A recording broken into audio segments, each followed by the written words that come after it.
नमस्कार, आप देख रहे हैं इंडिया टीवी न्यूज। मैं हूं आपके साथ शिवांगी और इस वक्त मेरे साथ मौजूद हैं एजुकेशन मिनिस्टर धर्मेंद्र प्रधान जी।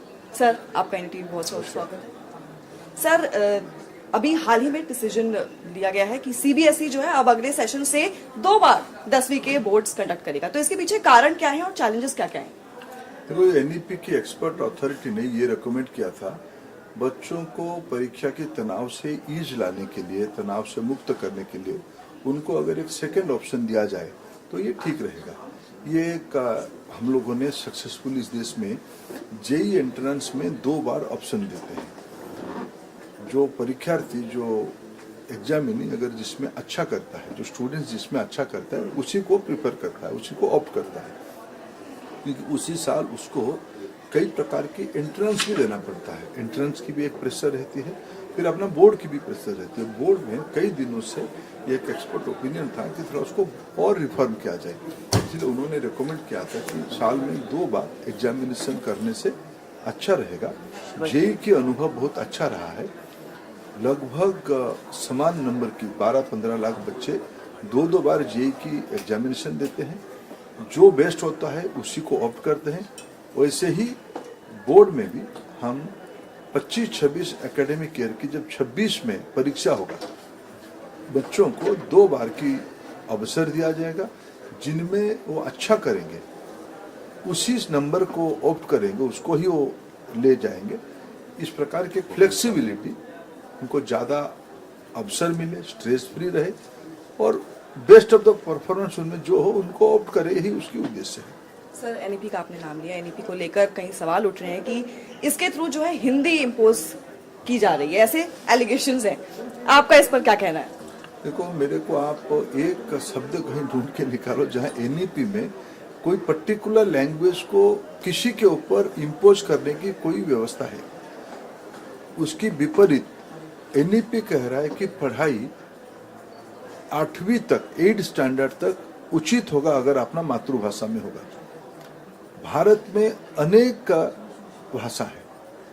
भारत में 22 शेड्यूल लैंग्वेज है। आज सीबीएसई प्रयास कर रहा है 22 भाषा में टीचिंग लर्निंग मटेरियल उपलब्ध हो ऑनलाइन प्रोसेस में। भारत में तमिल है, तेलुगु है, मलयालम है, कन्नड़ है, गुजराती है, मराठी है, पंजाबी है, बंगाली है, उड़िया है, ओहमिया है, ऐसे अनेक भाषा है। ये सारे भाषा में पढ़ाई हो, ये एनईपी की रिकमेंडेशन है। कोई पर्टिकुलर भाषा का नाम नहीं लिया है।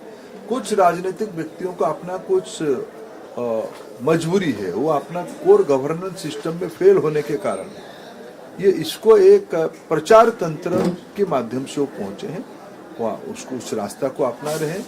ये उनकी राजनीतिक बयानबाजी है, ये राजनीतिक स्टंट है।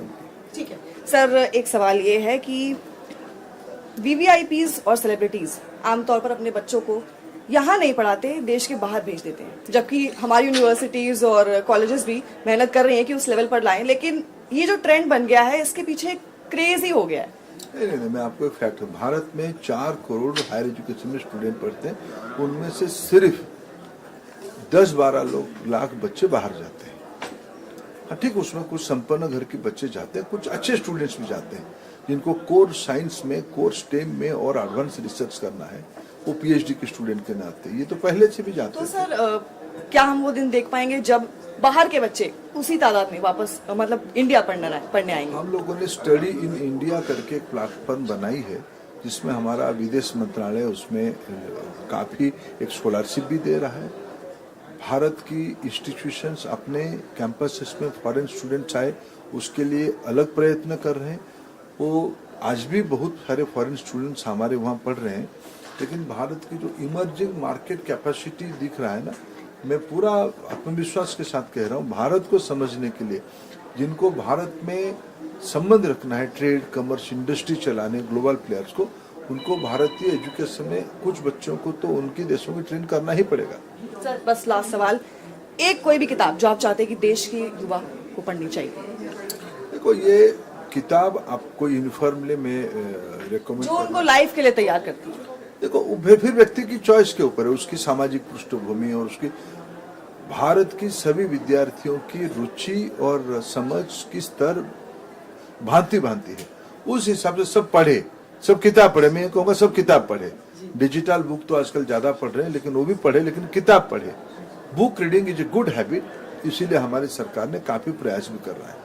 धन्यवाद सर, आपने अपना कीमती समय हमें दिया और इसी के साथ हम लेंगे विदा और बने रहें इंडिया टीवी एजुकेशन कॉन्क्लेव के साथ।